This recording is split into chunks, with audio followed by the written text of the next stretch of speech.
ನಮಸ್ತೆ ನನ್ನ ಪ್ರಿಯ ವೀಕ್ಷಕರೇ, ನಮ್ಮ ಲಕ್ಷ ಚಾನಲ್ಗೆ ಸ್ವಾಗತ. ವೀಕ್ಷಕರೇ, ಇದು ನೋಡ್ತಾ ಇದ್ದೀರಾ, ನೋಡ್ತಾ ಇದ್ರೆ ಭಯ ಕೂಡ ಅನಿಸುತ್ತೆ. ಇದ್ರ ಬಗ್ಗೆ ಏನು, ಇದು ಯಾವುದು ಅನ್ನೋದು ನಿಮಗೆ ಮುಂದಿನ ಈ ಒಂದು ವಿಡಿಯೋದಲ್ಲಿ ನಾನು ತಿಳಿಸ್ಕೊಡ್ತೀನಿ. ವೀಕ್ಷಕರೇ,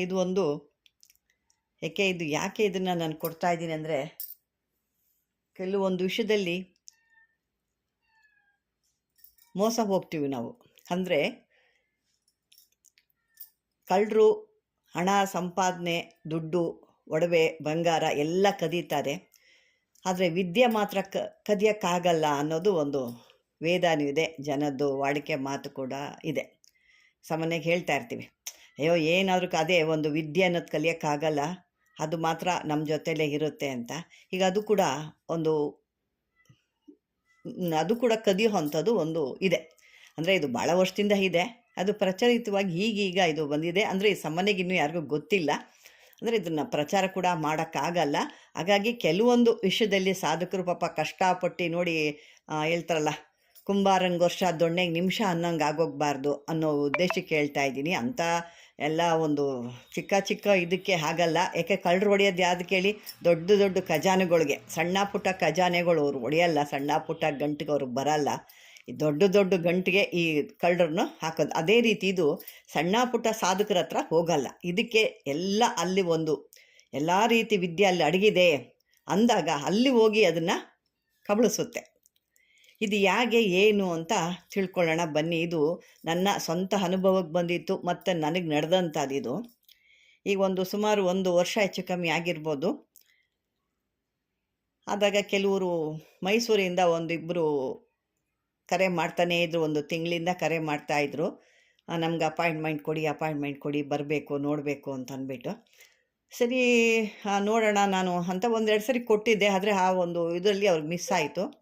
ನನಗೆ ಅಷ್ಟೊತ್ತು ನಮ್ಮ ತಾಯಿ ಕೂಡ ಸ್ವಲ್ಪ ಸೀರಿಯಸ್ ಆಗಿರೋದ್ರಿಂದ ನಾನು ಕೂಡ ಅವಾಗ ಅವ್ರಿಗೆ ಅಪಾಯಿಂಟ್ಮೆಂಟ್ ಕೊಡಲಿಲ್ಲ.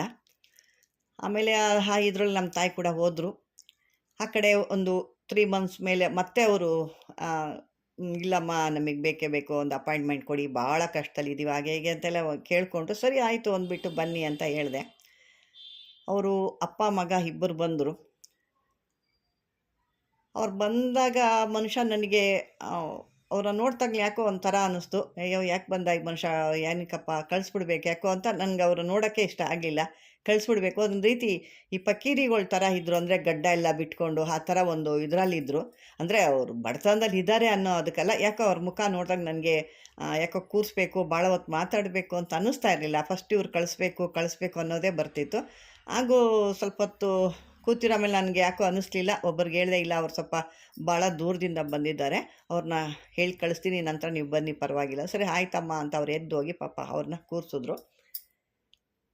ವೀಕ್ಷಕರೇ, ಆ ಮನುಷ್ಯ ಏನು ಮಾಡ್ತಾ ಇದ್ದ ಅಂದರೆ, ಮುಂದೆ ಬಂದು ಉಸಿರನ್ನ ಮುಂದಕ್ಕೆ ಬಿಟ್ಟು ಮಾತಾಡ್ತಾ ಇದ್ದ. ನನಗೆ ತೀರಾ ಹತ್ತಿರದಲ್ಲಿ ಒಂದು 3 ಇಂಚು 4 ಇಂಚು ಗ್ಯಾಪ್ ಇಟ್ಟು ಅಲ್ಲಿ ಬಂದು ಅಂತ ಉರುಬ್ಕೊಳ್ಳೋ ಥರ ಉಸಿರು ಅವನ ಉಸಿರು ನಮಗೆ ತಗಲೋ ಥರ ಮಾತಾಡ್ತಿದ್ದ. ಅಂದರೆ ಏಜ್ ಆಗಿತ್ತು ಮನುಷ್ಯನಿಗೆ. ನಾನು ಅದೇ ಏನಕ್ಕೆ ಮನುಷ್ಯ ಇಷ್ಟು ಹತ್ತಿರದಲ್ಲಿ ಬಂದು ಮಾತಾಡ್ತಾರಲ್ಲ, ಅವಶ್ಯಕತೆ ಇದೆಯಾ? ನಾನು ಹೇಳಿದೆ, ಇಲ್ಲ ಪರವಾಗಿಲ್ಲ, ಅಲ್ಲೇ ಕೂತ್ಕೊಂಡು ಮಾತಾಡಿ, ನನಗೆ ಕೇಳಿಸುತ್ತೆ ಅಂದೆ. ಅದು ಹೌದಮ್ಮ, ತಪ್ಪಾಯ್ತು. ಮತ್ತೆ ಅದೇ ರೀತಿ ಮಾಡೋರು. ಅದು ಅಂದ್ಕೊಂಡೆ, ಈ ಮನುಷ್ಯಂಗೆ ಏನೋ ಮೆಂಟಲ್ ಪ್ರಾಬ್ಲಮ್ ಇದೆಯೇನೋ, ಅದಕ್ಕೆ ಈ ರೀತಿ ಅಂತ ನಾನು ಅಷ್ಟು ಅವ್ರನ್ನ ಇದು ಮಾಡಲಿ. ಆದರೆ ಯಾಕೋ ಅಲ್ಲಿ ಅವ್ರನ್ನ ಭಾಳ ಹೊತ್ತು ಕೂರ್ಸೋಕ್ಕೆ ನನಗೆ ಇಷ್ಟ ಆಗಲಿಲ್ಲ. ಎದ್ದು ಇವ್ರು ಹೊರಗಡೆ ಹೋದರೆ ಸಾಕು ಅನ್ನಿಸ್ತಿತ್ತು. ಆಮೇಲೆ ಅವರು ಸುಮಾರು ಹೊತ್ತು, ಭಾಳ ಹೊತ್ತು ಅಲ್ಲೇ ಒಂಥರ ಒದ್ದಾಡ್ಕೊಂಡು ಕುತ್ಕೊಳ್ತಾ ಇದ್ರು. ಆಮೇಲೆ ನಾನು ಹೇಳಿದೆ, ಇಲ್ಲ ಭಾಳ ಹೊತ್ತಾಯಿತು, ನೀವು ಬಂದು ನೋಡಿ, ಪಾಪ ಬೇರೆಯವ್ರು ಕಾಯ್ತಾ ಇರ್ತಾರೆ, ನೀವು ಹೊರಡಿ, ಇನ್ನೊಂದು ದಿವಸ ಬೇಕಾದ್ರೆ ಬರೋರು ಅಂತ. ಇಲ್ಲ ಫೋನಲ್ಲಿ ಮಾತಾಡಿ ಅಂತ. ಅವ್ರಿಗೆ ಹೋಗೋಕೆ ಇಷ್ಟ ಇರಲಿಲ್ಲ. ಆದರೂ ಅವ್ರನ್ನ ನಾನು ಸ್ವಲ್ಪ ಕಳಿಸ್ಕೊಟ್ಟೆ. ಕಳಿಸ್ಕೊಟ್ಟೆ ಅಲ್ವಾ, ಏನು ಆಯಿತು, ಬಂದರು, ಇದ್ರೊಳಗೆ ಏನಮ್ಮ ಇದೆ ಅಂತೀರಾ, ಅಲ್ಲಿರೋದು ಕತೆ. ಈಗ ನೀವು ಗಮನವಿಟ್ಟು ಕೇಳಿಸ್ಕೊಳ್ಳಿ. ಇದು ಕೇಳಿಸ್ಕೊಂಡ್ರೆ ನಿಮಗೆ ಮುಂದಕ್ಕೆ ಲಾಭ ಇದೆ, ಕೇಳಿಸ್ಕೊಳ್ಳಿಲ್ಲ ಅಂದರೆ ಲಾಸ್ ಮಾಡ್ಕೊಳ್ತೀರಾ. ನಿಮಗಿಷ್ಟ ಇದ್ದವ್ರು ಇದನ್ನು ನೋಡ್ಕೊಳ್ಳಿ, ಇಲ್ಲ ಅಂದರೆ ಸ್ಕಿಪ್ ಮಾಡ್ಕೊಳ್ಳಿ ಅಷ್ಟೇ. ಇದನ್ನು ಹೇಳ್ತಿದ್ದೀನಿ. ಇದು ತದನಂತರ ನನಗೆ ಅಲ್ಲಿ ಸಂಜೆ ಮೇಲೆ ನನಗೆ ಸ್ವಲ್ಪ ಏನೋ ಒಂದು ಹೆಲ್ತ್ ಪ್ರಾಬ್ಲಮ್ ಆಯ್ತಾ ಬಂತು. ಆದರೆ ನಮ್ಮ ತಾಯಿ ಆ ಒಂದು ಹತ್ತಿರದಲ್ಲಿ ತೀರು ಹೋಗಿರೋದ್ರಿಂದ ನನಗೆ ಸ್ವಲ್ಪ ಅವ್ರದ್ದು ಒಂದು ಸ್ವಲ್ಪ ಮನಸ್ಸಲ್ಲಿ ಬೇಜಾರಿತ್ತು. ಹಾಗಾಗಿ ಏನೋ ಆ ಥರ ಆಗ್ತಾಯಿದೆ ನನಗೆ ಅಂತ ನಾನು ಸ್ವಲ್ಪ ಇದು ಬಿಟ್ಟೆ. ಆಮೇಲೆ ಆಗ್ತಾ ದಿನಕ್ಕೆ ನಾನು ಸ್ವಲ್ಪ ಭಾಳನೇ ಈ ಪೂಜೆಗಳು ಮಾಡೋದಿರ್ಬೋದು, ಅಥವಾ ಈ ಥರ ಅಪಾಯಿಂಟ್ಮೆಂಟ್ ತೊಗೊಂಡು ಹೇಳೋದಿರ್ಬೋದು, ಎಲ್ಲ ನನಗೆ ಬೇಜಾರಾಗ್ತಾ ಬಂತು. ಕೊನೆಗೆ ವೀಡಿಯೋ ಮಾಡೋದಕ್ಕೂ ನಂಗೆ ಇಷ್ಟ ಆಗ್ತಿಲ್ಲ. ಸಾಕಷ್ಟು ದಿನ ನಾನು ಬಿಟ್ಟಿದ್ದೆ ಇದನ್ನು. ಸುಮಾರು ಒಂದು 15-20 ದಿವಸ ನಂಗೆ ವೀಡಿಯೋ ಮಾಡೋಕ್ಕೆ ಆಗ್ತಿಲ್ಲ. ಕೂತ್ಕೊಂಡ್ರೆ ಸಾಕು ನನಗೆ ಇದು ಏನು ಮಾಡಬೇಕು, ಯಾಕೆ ಮಾಡಬೇಕಿತ್ತು ಅನ್ನೋ ಒಂದು ಇದ್ರಲ್ಲಿ ಬರ್ತಿದ್ದೆ. ಯಾರ ಅಪಾಯಿಂಟ್ಮೆಂಟು ಯಾಕೆ ಬರ್ತಾರೆ ಇವರು ಅನ್ನೋಷ್ಟು ಅವ್ರ ಮೇಲೆ ಕೋಪ ಬರ್ತಿತ್ತು ನನಗೆ. ಆ ಥರ ನಾನಾ ಥರ ಆಗ್ತಿತ್ತು. ಮತ್ತು ಸಾಕಷ್ಟು ನಾನು ಬೆಳಗ್ಗೆನೇ 5 ಗಂಟೆ 4:15 ಎದ್ದು ಕೆಲವೊಂದು ಜಪ ಮಾಡ್ತಾಯಿದ್ದೆ. ಆ ಜಪ ಮಾಡೋಕ್ಕೂ ಆಗ್ತಾ ಇರಲಿಲ್ಲ. ಅದು ಕೊನೆಗೆ ಅದು 3 ತಿಂಗಳು 4 ತಿಂಗಳು ಆಗ್ತಾ ನನಗೆ ಏನಾಗ್ತಿತ್ತು ಅಂದರೆ, ಜಪ ಮಾಡೋಕ್ಕೆ ಕೂತ್ಕೊಂಡ್ರೆ ಮಾಡಬೇಡ, ಇದು ಜಪ ಮಾಡಬೇಡ, ಇದರಿಂದ ಏನಾಗಿದೆ ನಿನಗೆ, ಜಪ ಮಾಡಬೇಡ ನೀನು ಅನ್ನೋ ಆ ಸ್ಟೇಜಿಗೆ ಬರೋಕ್ಕೆ ಶುರುವಾಯಿತು. ಇನ್ನು ಕೆಲವರು ಮಠಾಧೀಶರು, ಅವರು ದೊಡ್ಡ ಗುರುಗಳು ಅಂಥವ್ರು ಕೆಲವೊಂದು ಸರಿ ನನಗೆ ಫೋನ್ ಮಾಡಿ ಮಾತಾಡೋದಿದೆ. ಅವ್ರ ಹತ್ರ ಮಾತಾಡಬೇಕು ಕೂಡ ಅದು ಸಿಡಿ ಅನ್ನೋದು. ನನಗೇನು ಮಾತಾಡ್ತಿದ್ದೆ ಅವನ ಹತ್ರ, ಅವನಿಂದ ನಿನಗೇನಿದೆ ಅಂತ ಅವ್ರ ಮೇಲೆ ಕೂಡ ಕೆಟ್ಟದಾಗ ಅದು ಅಭಿಪ್ರಾಯ ಒಂದು. ಅವಾಗ ನನಗೆ ಅದು ಹೌದು ಅನ್ನೋ ರೀತಿ ಅದು ನನಗೆ ಒಂದು ಮೈಂಡನ್ನು ಚೇಂಜ್ ಮಾಡ್ತಾ ಇರ್ತಿತ್ತು. ಇದೇ ರೀತಿ ಆಗ್ತಾ ನನಗೆ ಪೂರ್ತಿ ನನ್ನ ಮುಖದ ಭಾವನೆ ಚೇಂಜ್ ಆಗ್ತಾ ಬಂತು. ಮನೇಲೆಲ್ಲ ಕೇಕ ಒಂಥರ ನಿನ್ನ ಮುಖ ಎಲ್ಲ ಏನೋ ಒಂಥರ ಆಗ್ತಾಯಿದೆ ಅಂತ ಅನ್ಸೋದು ನನಗೆ. ನಿಜ ಅದು ಹೌದು. ಯಾಕೋ ನನ್ನ ಮುಖ ಒಂಥರ ಆಗ್ತಾಯಿದೆ. ಮತ್ತು ನನಗೆ ಯಾವುದೇ ಮಂತ್ರಗಳು ಆಗ್ತಾ ಇಲ್ಲ. ಮಂತ್ರಗಳು ಹೇಳ್ಕೊಂಡು ಕೂತ್ಕೊಂಡಿದ್ರೆ ಬೇಡ, ಏನು ಕೇಳ್ತೀಯ ಅದರಿಂದ ಏನಿದೆ, ಏನು ಸಾಧನೆ ಮಾಡಿದ್ಯಾ ಅನ್ನೋದು ನನಗೆ ಅದು ಏನು ನಿಜ ಹೌದು ಅನ್ನೋ ರೀತಿ ನನಗದು ಅಷ್ಟು ಒಂದು ಒತ್ತಡ ಕೊಟ್ಟು ಆ ಥರ ಹೇಳೋ ಥರ ಆಗ್ತಿತ್ತು ನನಗೆ. ನಾನು ಹೌದಲ್ವಾ ನಾನು ಅದ್ರ ಮಾತಿಗೆ ಅದರಲ್ಲಿ ರಿಮೋಟ್ ಕಂಟ್ರೋಲ್ ಆಗೋಗ್ಬಿಟ್ಟಿದ್ದೆ ಅದಕ್ಕೆ ನಾನು ಅಂತ ಅನಿಸುತ್ತೆ. ಅದು ನಾನು ಆಡೋ ರೀತಿ ಆಗಿದ್ದೆ ಅನಿಸುತ್ತೆ. ಇದೇ ರೀತಿ ಸುಮಾರು ಒಂದು 8 ತಿಂಗಳು ತನಕನೂ 8-10 ತಿಂಗಳು ಕೂಡ ಆಯಿತು. ಆದರೆ ನನಗೆ ಸ್ವಲ್ಪ ಏನಾಗ್ತಿತ್ತು ಅಂದರೆ, ನಮ್ಮ ತಾಯಿ ಹೋದಾಗ ಕೆಲವು ನಾವು ಶವ ಸಂಸಾರಕ್ಕೆ ಇವೆಲ್ಲ ಹೋದಾಗ ಕೆಲವು ನಮ್ಮ ಅಂಥ ಸಾಧಕರಿಗೆ ಏನಾಗುತ್ತೆ, ಅಂಥ ಜಾಗಕ್ಕೆ ಹೋದಾಗ ಒಂದು 2-3 ತಿಂಗಳು ಇಂಥ ಒಂದು ಇದರಲ್ಲಿ ನಾವು ಕೂತಿ ಮಾಡಲಿಕ್ಕಾಗಲ್ಲ. ಅದು ಸ್ವಲ್ಪ ದೋಷ ಅಂತ ಬಂದುಬಿಟ್ಟಿರುತ್ತೆ. ಯಾಕೆಂದರೆ ಇಂಥವಕ್ಕೆಲ್ಲ ಇಂಥದ್ದೆಲ್ಲ ಸಾಧನೆ ಮಾಡಿರೋರು ಅಥವಾ ಕೆಲವೊಂದು ಇಂಥದ್ದು ಮಾಡ್ಕೊಂಡಿರೋರು ಅಂಥ ಜಾಗಕ್ಕೆ ಹೋದಾಗ ಇದು ಕೆಲವೊಂದಷ್ಟು ದಿವಸ ಇದು ನಮಗೆ ಸಿದ್ಧಿ ಆಗಿರಲ್ಲ. ಮತ್ತೆ ನಾವು ಸಿದ್ಧಿ ಮಾಡ್ಕೋಬೇಕಾಗುತ್ತೆ. ಆ ರೀತಿ ನಾನು ತಿಳ್ಕೊಂಡು ಇದೆಲ್ಲ ಹೋಗಿದ್ವಲ್ಲ, ಹಾಗಾಗಿ ಈ ಥರ ಆಗ್ತಾ ಇದೆ ಹೌದು ಅನ್ನೋದು ನಾನು ಬೇರೆ ರೀತಿಲಿ ಎಲ್ಲ ಥರದ್ದು ಒಂದು ರೀತಿ ಮಾಡ್ಕೊಳ್ತಾ ಏದೇ ಒಂದು ಒಟ್ಟಲ್ಲಿ ಅದನ್ನೇನೋ ಒಂದು ನಾನು ಮೈಂಡ್ ತೊಗೊಂಡು ಕೂತ್ಕೊಂಡು ಒಂದು ಜಪ ಮಾಡೋಣ ಅಥವಾ ಪೂಜೆ ಮಾಡೋಣ ಅಂತಂದ್ರೆ ಬರ್ತಾ ಇರಲಿಲ್ಲ. ಪೂಜೆಗೆ ಏನೋ ಅಂದ್ಕೊಳ್ತಿದ್ದೆ, ಇವತ್ತು ಹಿಂಗೆ ಮಾಡ್ಬೇಕು ಹಂಗೆ ಮಾಡ್ಬೇಕು. ಬೆಳಗ್ಗೆ ಹೋದ್ರೆ ಪೂಜೆಗೆ ಏನು ಪೂಜೆ ಮಾಡ್ತೀಯ ಸುಮ್ಮನೆ ಅಂತ ಹೋಗ್ಬಿಟ್ಟು 2 ಊದುಬತ್ತಿ ಹಚ್ಬಿಟ್ಟು ಬಂದ್ಬಿಡ್ತಿದ್ದೆ. ಆಮೇಲೆ ಆ ದೇವ್ರನ್ನ ಮುಖ ನೋಡೋಕ್ಕೂ ನಂಗೆ ಇಷ್ಟ ಆಗ್ತಾ ಇರಲಿಲ್ಲ. ಅದು ನಾನಾ ಥರದ್ದು ನನಗೆ ಹಿಂಸೆ ಆಗ್ತಾಯಿತ್ತು. ಏನಕ್ಕೆ ಈ ಥರ ಆಗ್ತಾ ಇದೆ ಅನ್ನೋದು ನನ್ನ ಮನಸ್ಸು ನಾನೇ ಯೋಚನೆ. ತಿರ್ಗಿ ಆಮೇಲೆ ಆ ಕ್ಷಣಕ್ಕೆ ಅದು ಅಳಿಸ್ಬಿಡೋದು. ಅದೇನೋ ನನಗೆ ಕ್ಲಾರಿಟಿ ಕೊಟ್ಟು ಅಳಿಸ್ಬಿಡೋದು. ನಾನು ಯಾರ ಕೈಲೋ ಇದೀನಾ ಅಥವಾ ನನ್ನ ಬುದ್ಧಿನೇನಾ ಇದು ಅಂತ ನನಗೆ ಒಂದು ರೀತಿ ಆಗೋಗ್ತಾಯಿತ್ತು. ನಾನು ಇಷ್ಟು ಜನಕ್ಕೆ ಕೇಳೋಳು, ನನಗೆ ಯಾಕೆ ಹಿಂಗೆ ಆಗ್ತಾಯಿತ್ತೆ ಅನ್ನೋದು ಒಂದು ಸರಿ ಬರೋದು. ತಿರುಗಿಲ್ಲ, ನಾನು ಚೆನ್ನಾಗೇ ಇದ್ದೀನಿ, ನನಗೇನು ಆಗೇ ಇಲ್ಲ ಅಂತ ನಾನೇ ಅದು ಸರಿ ಅನ್ನೋ ಥರ ಆಗ್ತಿತ್ತು. ಎಷ್ಟೆಷ್ಟೋ ನಾನು ಪ್ರಯತ್ನ ಪಟ್ಟೆ, ಇಲ್ಲ ನಾನು ಮಂತ್ರಗಳು ಮತ್ತೆ ನಾನು ಹೇಳ್ಕೋಬೇಕು ಅಂತ, ಆದರೆ ಅದು ಬಿಡ್ತಾ ಇರಲಿಲ್ಲ ನನಗೆ. ಆಮೇಲೆ ಸ್ವಲ್ಪ ದಿವಸ ಆದಮೇಲೆ ನನಗೆ ಇದಕ್ಕೆ ನಾನು ಹೊಂದ್ಕೊಂಬಿಟ್ಟೆ. ಅದು ಹೇಳೋ ರೀತಿ ನಾನು ಕೇಳೋಕ್ಕೆ ಶುರು ಮಾಡಿದೆ. ಪೂಜೆ ಮಾಡೋಕ್ಕೆ ಮನಸ್ಸು ಸಿಗ್ತಿರ್ಲಿಲ್ಲ, ಜಪ ಮಾಡೋಕ್ಕೆ ಇರ್ತಿರ್ಲಿಲ್ಲ. ಏನಾದ್ರು ಕೂತ್ಕೊಂಡು ಒಂದು ದೇವ್ರದ್ದು ಒಂದು ಹೇಳ್ಬೇಕು ಅಂತಂದರೆ ಆಗ್ತಿರ್ಲಿಲ್ಲ ನನಗೆ. ಜಾಸ್ತಿ ಇಷ್ಟಪಡೋದು ಅಂತಂದರೆ ಆಂಜನೇಯ ಮತ್ತು ಈ ಕಾಳಿ ಮಂತ್ರಗಳು ನನಗೆ ಭಾಳ ಇಷ್ಟ. ಮತ್ತು ಮಾತಂಗಿ, ವಾರಾಹಿ ಇದು ಭಾಳ ಇಷ್ಟವಾದವು ಅಂಥದ್ದು. ಅವು ಎತ್ಕೊಂಡ್ರೆ ಅಂದರೆ ನನಗೆ ಫುಲ್ಲು ಒಂದು ಕೋಪ ಅಂದರೆ ಅಷ್ಟು ಹತ್ರ ಯಾರೋ ಬಂದರೆ ಒಡೆದು ಚಚ್ಚಿಬಿಡೋಷ್ಟು ಕೋಪ ಬರೋದು. ಆ ಟೈಮಲ್ಲಿ ಯಾರು ಫೋನ್ ಮಾಡೋ ಅಷ್ಟು ಬರೋದು. ಅದು ಹೇಳ್ತಾ ಇದ್ದಂಗೆ ಅವಳ ಮೇಲೆ ಕೋಪ ಬರೋದು ನನಗೆ. ವಾರಾಹಿದು ಹೇಳ್ತಾ ವಾರಾಹಿ ಮೇಲೆ ಕೋಪ ಬರೋದು.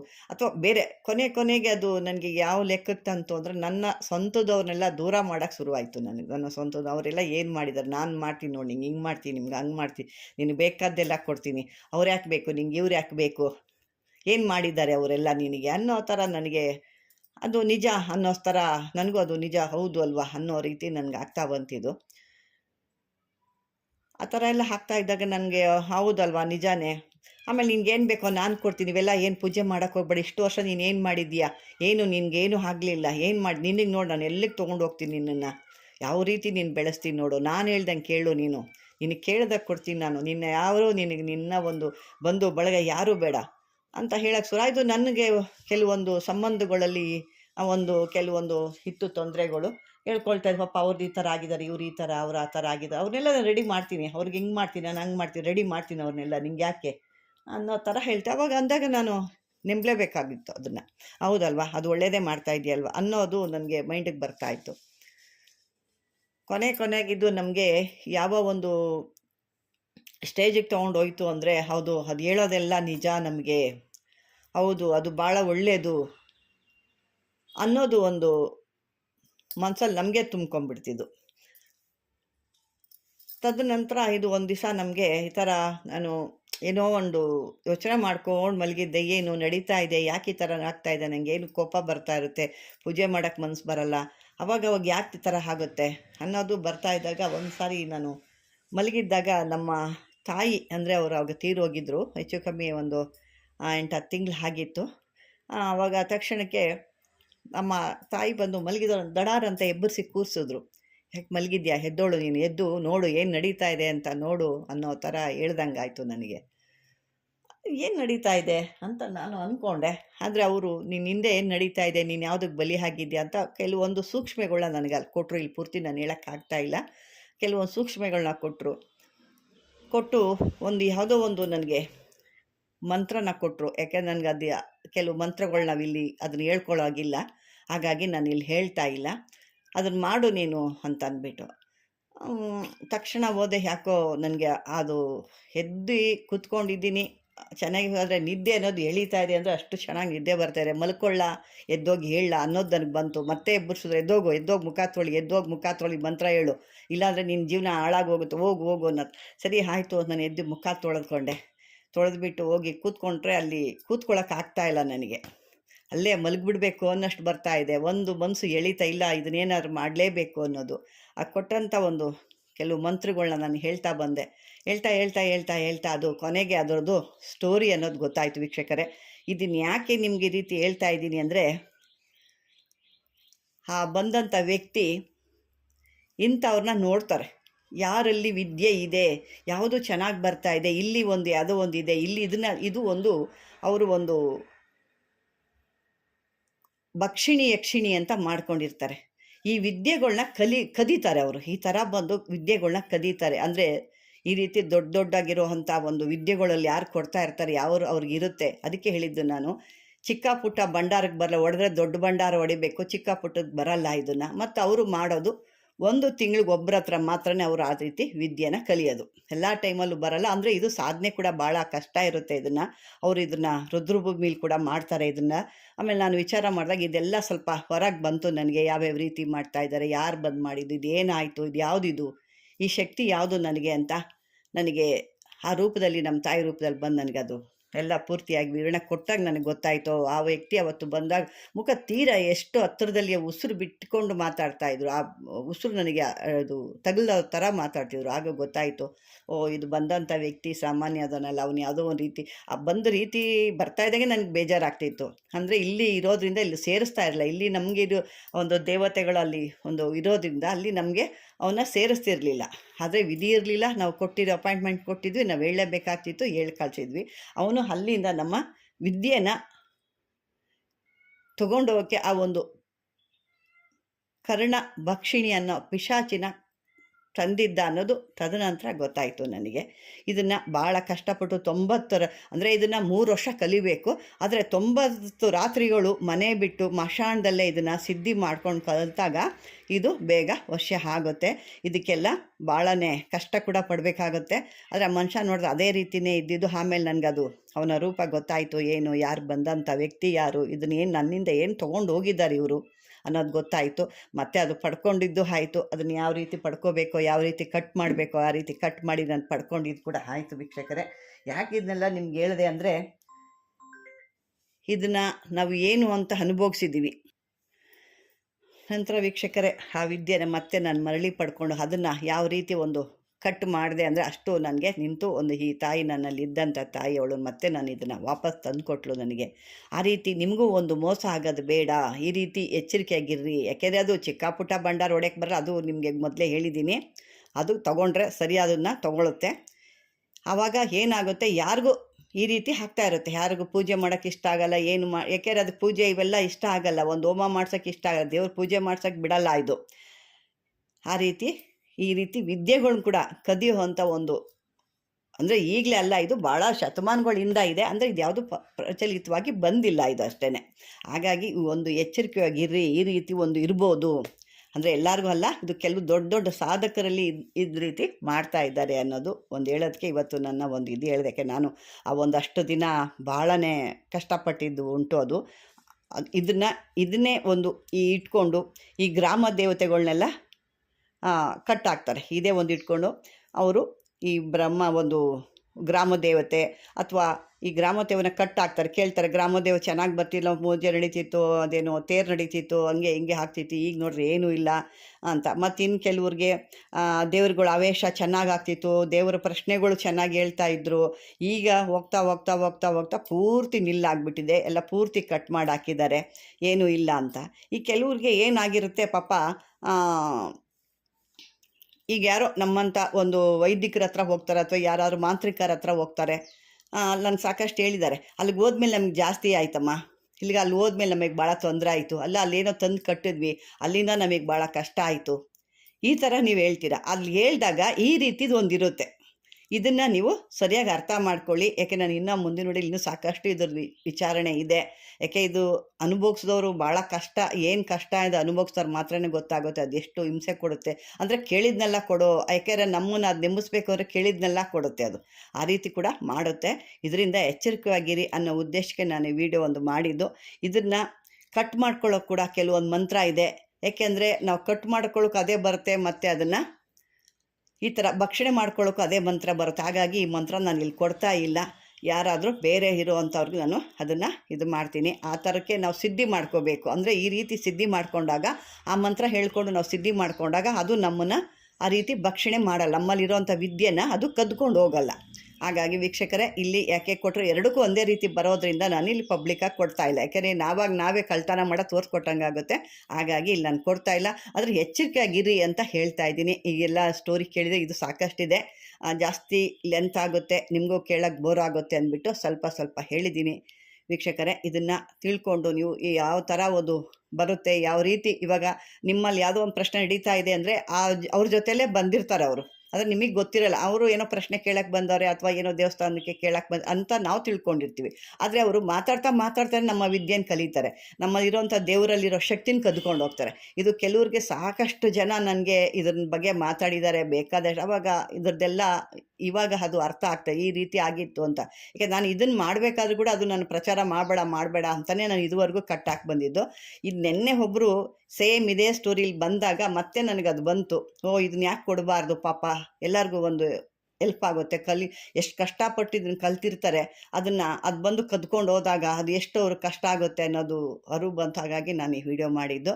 ಇದನ್ನು ಎಚ್ಚೆತ್ಕೊಳ್ಳಿ. ಈಗ ಯಾಕಂದರೆ ಅವ್ರ ಜೊತೆಲೇ ಇರ್ತಾರೆ, ಬಂದಂಥವ್ರ ಜೊತೆಲೇ ಬರ್ತಾರೆ, ಎಲ್ಲರೂ ಅವ್ರ ಥರನೇ ಇರ್ತಾರೆ, ಅವ್ರೇನು ಮನುಷ್ಯರ ಥರನೇ ಬೇರೆ ರೀತಿಯಲ್ಲಿ ಬರೋದಿಲ್ಲ. ಪಿಶಾಚಿಗಳ ರೀತಿ ಆಗಲಿ ಬೇರೆ ರೀತಿ ಬರಲ್ಲ, ಮಾಮೂಲಿ ರೀತಿಯೇ ಬಂದಿರ್ತಾರೆ. ಬಂದಾಗ ಏನಾಗ್ತಾರೆ, ಅಲ್ಲಿ ಈಗ ನಾವು ಅವ್ರ ಹತ್ರ ಮಾತಾಡ್ತೀವಿ, ಇವರು ಮಂತ್ರ ಹೇಳ್ಕೊಂಡು ಆ ವಿದ್ಯೆನ ಕದ್ಕೊಂಡು ಹೋಗ್ತಾರೆ. ಏನಾಗ್ತಾರೆ, ಅವ್ರು ಬಂದು ಹೋದ್ಮೇಲೆ ನಮ್ಮಲ್ಲಿ ಬಂದಂಥ ಜನಗಳು ಅಲ್ಲಿ ಪಿತ ಅಂತಾರೆ, ಇಲ್ಲಿ ಬಂದು ಕಾಲಿ ನೊಣ ಹೊಡಿತಾ ಇರ್ತಾರೆ. ಅದು ದೇವಸ್ಥಾನ ಆಗ್ಬೋದು, ಬೇರೆದು ಒಂದು ಆಗ್ಬೋದು, ಯಾವುದೇ ಆದರೂ ಈ ರೀತಿ ಮಾಡಿದಾಗ ಇಲ್ಲಿ ಸಾಕಷ್ಟು ತೊಂದರೆಗಳು ಆಗುತ್ತೆ. ವೀಕ್ಷಕರೇ, ಇದು ಒಂದು ಸರಿಯಾದ ರೀತಿ ಅರ್ಥ ಮಾಡ್ಕೊಳ್ಳಿ. ಸಾಕಷ್ಟು ಜನ ಕೇಳ್ತಿದ್ರಿ, ಹಿಂಗೆ ಹೋಗಿದ್ವಿ, ಹಿಂಗೆ ಮಾಡಿದ್ವಿ, ಈ ರೀತಿ ಆಗೋಯ್ತು ಅಂತ. ಅದಕ್ಕೆ ಇಲ್ಲಿ ಉತ್ತರ ನಿಮ್ಗೆ ಸಿಕ್ಕಿದೆ ಅಂದ್ಕೊಂಡಿದ್ದೀನಿ. ಈ ಒಂದು ವಿಡಿಯೋ ಇಷ್ಟವಾದರೆ ಲೈಕ್ ಮಾಡಿ, ಶೇರ್ ಮಾಡಿ ವೀಕ್ಷಕರೇ, ಆದಷ್ಟು ಕಾಮೆಂಟ್ ಮಾಡಿ ಅಂತ ಹೇಳ್ತಾ ಧನ್ಯವಾದಗಳು.